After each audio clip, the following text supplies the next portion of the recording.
Hi, I bought this article from a random stranger on the internet, 600 words for £5, so I wasn't really expecting very much from it. I was pleasantly surprised because, actually it's quite well written for £5. The first thing I do is check for plagiarism, and this is 100% original. So I was quite pleased about that.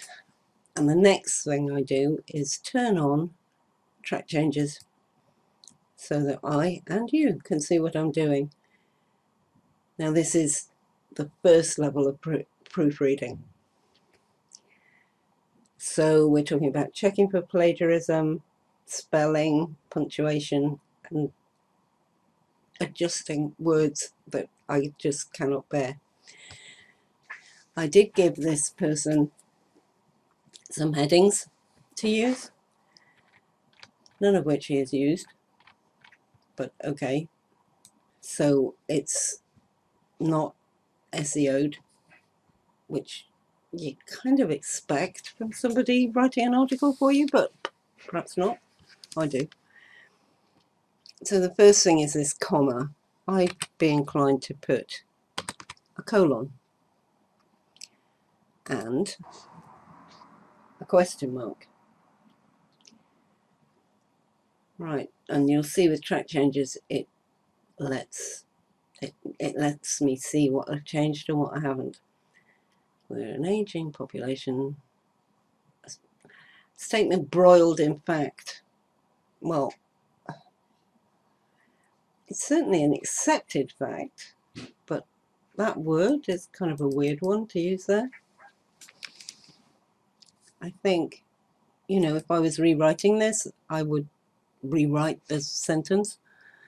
Now, clearly he's not clear about how to use apostrophes, so I'll put one in there. The voice is a bit casual, so I'd be inclined, if I was going to use this, I'd be inclined to kind of rewrite it dramatically, and you'll see that later. Let's see, in the UK, this needs a fact check. So I'm going to put a comment in there.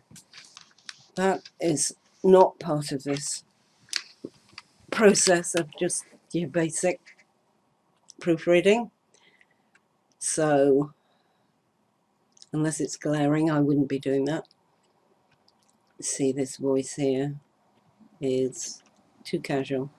It's as if they're talking to one of their friends, or maybe a teacher giving a lecture, and that's my preference for blog posts and articles is something a bit more formal, and that isn't great either.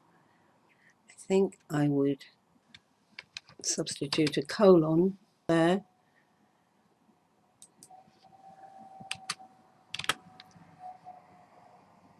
and a semicolon here because it's a list.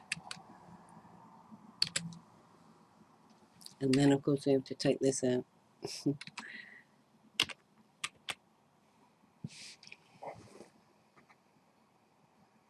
see, there's a semicolon. So it's halfway there. To make a statement that freelancing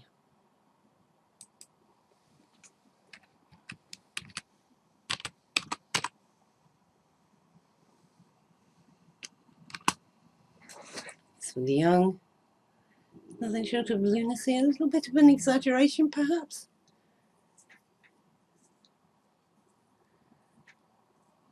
That one, and this needs a fact check.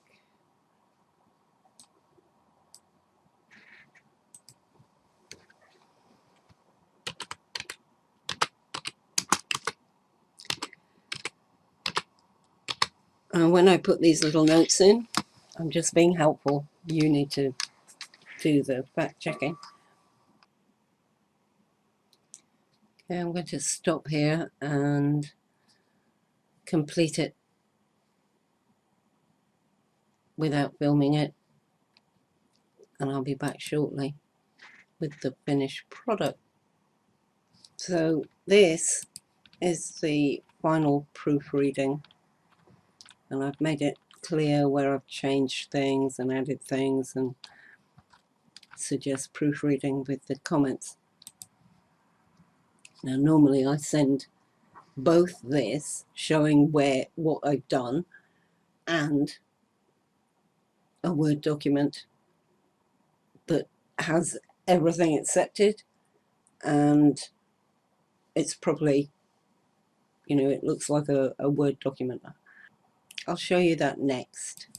So this is the final proofread document with all changes accepted. There is still, Word is showing that there are some things that it's not sure about, but those are acceptable because that's how they're spelled. Okay, moving on to the next level. Having covered basic proofreading, now we're going to look at the higher level proofreading and editing and copy editing. Now you see that I'm going through this line by line, and there's a lot to it. So that broiled, in fact, I've changed that and added some citations. Yeah, I did fact check some of this, but it needs to be broken down into the detailed sections to make it make sense. More sense than it does already.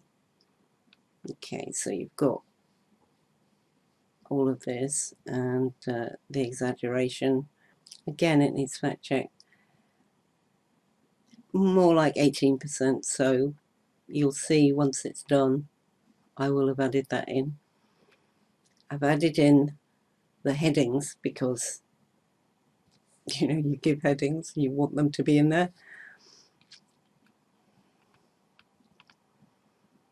Utilizing is a word that we don't use. Okay, more fact checking. Those are the keywords that should be in there, and they're not. And now this is a finished article. If I make it smaller, you'll see that it's much better set out. There's been some major editing here. Some of it's been taken out altogether, and some more of it's been added in. I think we started with 564 words or something, so we've added another 20 or so. That's all it is in the end. Zoom it out a bit. It's not bad. You know, the basic article isn't that great, but it's better than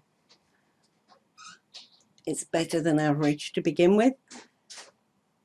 And now that it's been properly proofread and copy edited, it's not a bad article for helping you to drive traffic, putting it on your blog post, that kind of thing. So that's what you can expect. And if you are a copywriter or a proofreader, bear in mind this approach. There are a couple of tips and hints in there that you can make use of. That's all for now, so see you next time.